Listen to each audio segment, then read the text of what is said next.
Saya dilahirkan di suatu desa, namanya dusun saya Tegah Angsri, 1953, bulan Januari, hari tanggal 9, jam 9 malam. Ya.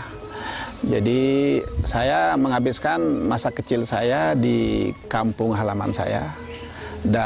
Beda dengan anak-anak kecil di kampung juga, yang jauh sekali dari keramaian gitu. Tidak ada kendaraan, tidak ada motor, tidak ada mobil di sana. Waktu kecil saya sama dengan petani biasa, saya senang melihara itik waktu kecil.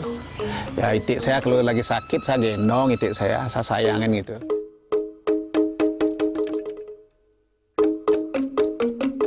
Tamat SD di Angsri, 6 tahun di sana. Kemudian saya melanjutkan ke SMP Nasional Kediri. Nah, di sanalah saya ada Pak Ketut Swelonayo, direktur saya, juga memotivasi saya bagaimana saya ikut kegiatan di GSNI kecil. Sampai tahun 1969, mungkin GSNI kecil yang biasa ikut ke Puri Satrio mendengarkan Ketua Umum PNI berpidato saya dari kampung gitu. Setelah tamat SMP, saya melanjutkan di SMA Negeri Tabanan. Nah, kebetulan ada ipar saya, Pak Oko Darmajo, yang juga memotivasi politik saya. Di mana beliau adalah kakak ipar saya, sekalian guru saya. Dia adalah kader GMNI Bali yang dikirim oleh utusan GMNI Bali mewakili Bali ke Jakarta, dia sama Pak Bawo almarhum gitu. Dia IKIP Singaraja, Pak Bawonya dari UNUD. Kemudian dari sana juga saya dapat bagaimana disuruh belajar politik melalui buku-bukunya Bung Karno, di bawah bendera revolusi. Itu saya pakai bantal buku itu dulu gitu.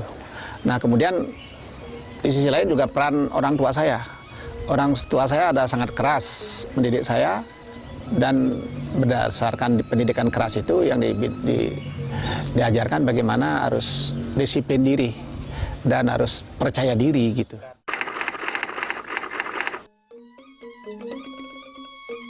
Ya, start awalnya sih dari seperti saya sampaikan, saya jam terbang sudah panjang, tapi belum juga pinter-pinter. Itu dari SMP, SMA saya terus mengikuti, ya pulang-pulang dari luar negeri juga saya tetap berkumpul sama teman-teman. Tetapi waktu itu saya juga inisiator pembangunan kantor cabang Tabanan, tapi saya tidak mau jadi calon waktu itu. Karena saya pikir-pikir jadi calon ya sama saja. Yang penting kita bisa lakukan sesuatu untuk pembangunan di daerah kita ini. Karena waktu itu saya pengusaha. Nah, setelah tahun 99 kalau tidak salah, teman-teman saya semua jadi calon dan terlantik. Satu-satunya yang tidak anggota partai dari Tabanan yang tidak menduduki jabatan saya. Di Pinang lah saya waktu itu, saya merantau di Sumbawa, sedang bangun losmen saya. Losmen saya baru selesai 9 kamar.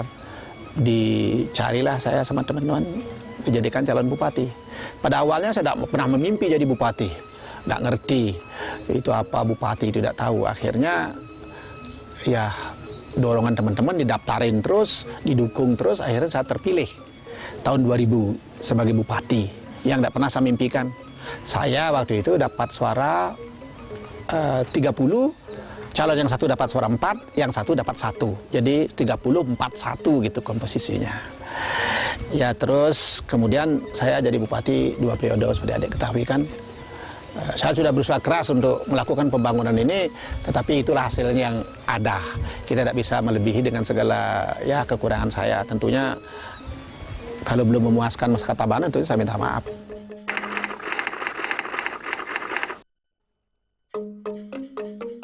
Nah, sekarang saya sebenarnya sudah malu jadi pejabat diri saya, tetapi karena ditugaskan oleh partai, oleh Bu Mega, saya harus dicalonkan di Provinsi Bali.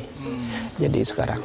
Nah tentunya motivasi saya sebenarnya untuk yang muluk-muluk sih nggak ada. Hanya bagaimana saya bisa menyumbangkan pemikiran yang ada pada diri saya untuk pembangunan Bali ini ke depan.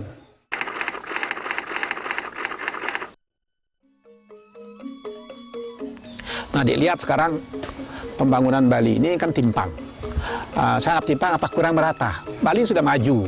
Kalau di seluruh dunia sudah terkenal, tetapi ada yang juga tidak merata, kan gitu. Nah inilah tugas kita bersama bagaimana membuat pembangunan Bali ini merata. Malahan terkenal dengan pembangunan pariwisatanya. Pariwisata yang berbasis budaya. Budaya yang bersumber daripada agama Hindu itu sendiri. Nah, dari kacamata saya, ini ada ketimpangan. Satu sisi agama Hindu dan budaya Bali ini, ada masyarakat Bali yang menciptakan, yang memelihara, melestarikan. Kayak tarian, gamelan itu. Kalau suatu saat gamelannya pecah, hancur, atau pakaian segegongnya rusak, sulit mencari dana. Kadang-kadang banjar itu keluar iuran. Nah, sedang di sisi lain penikmat budaya, penjual budaya kayak hotel, pariwisata itu kan lancar-lancar aja menjual. Tapi yang satu sisi ada masyarakat menciptakan, satu sisi ada yang hanya menjual begitu saja. Inilah kita ingin carikan benang merahnya, harus kita sambung ini sehingga ada kontribusi langsung bagi yang melestarikan, menciptakan dan budaya ini dengan yang menjual budaya ini. Di Bali ini harus sejajar antara pembangunan fisik dan mental spiritualnya. Karena saya berpendapat kalau orang Bali ini sudah lebih sejahtera, jadi sosialnya lebih maju, mental spiritualnya juga lebih tinggi.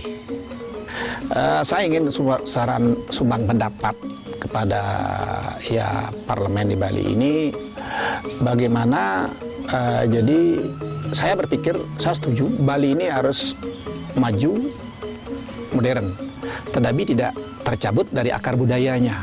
Kayak Jepang itu kan maju banget, modern banget gitu. Tapi tradisi-tradisi yang harus kita pertahankan, mutlak kita pertahankan. Nah, kalau ini tidak kita pertahankan, budaya ini tidak kita pelihara, tentunya tidak ada funder atau uang untuk membiayai ini, tentunya kan akan lama-lama mengecil, tidak terpelihara dan bisa suatu saat rusak, hilang. Kalau ini budaya ini hilang di Bali, apa kita harapkan? Tidak ada di Bali ini.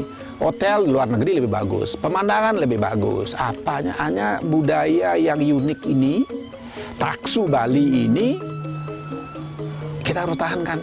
Kita pulau pariwisata, tamu paling banyak ke sini. Airport kita penuh, pesawat 24 jam. Tapi airport kita itu kan kosong. Jadi dari pemasukan untuk Rakyat Bali itu langsung nggak ada, teks nggak ada. Sedangkan Kalimantan Timur dia punya tambang, punya minyak, punya batu bara. Jadi triliunnya dia dapat dari pusat karena dia mempunyai sumber alam. Tapi kita punya sumber budaya tidak ada apa-apanya dari pusat begitu aja. Malah kita diminabobokan, Bali terkenal, indah itu semua. Tetapi apa yang dinikmati oleh rakyat Bali ini sebenarnya sangat minim dari pariwisata ini. Nah itulah kita ingin sambungkan bagaimana ada gagasannya provinsi minta donatur pada pariwisata yang masuk. Umpamanya ada kalau itu kita lihat aturannya nanti, kalau dimungkinkan kita minta recovering Bali lah melalui donasi pada tamu-tamu yang masuk secara sukarela. Dan kemudian itu kita kontribusikan kepada semua adat yang ada di Bali. Jadi bisa pembangunan itu merata, seimbang antara fisik dan non fisik. Seperti saya sampaikan tadi, kita bangun fisiknya, kita bangun mental spiritualnya. Jadi berseimbang lah. Karena pulau ini hanya diperlukan keseimbangan. Jadi kalau kita seimbang, ya kita akan bisa bertahan sampai kapanpun. Saya yakin.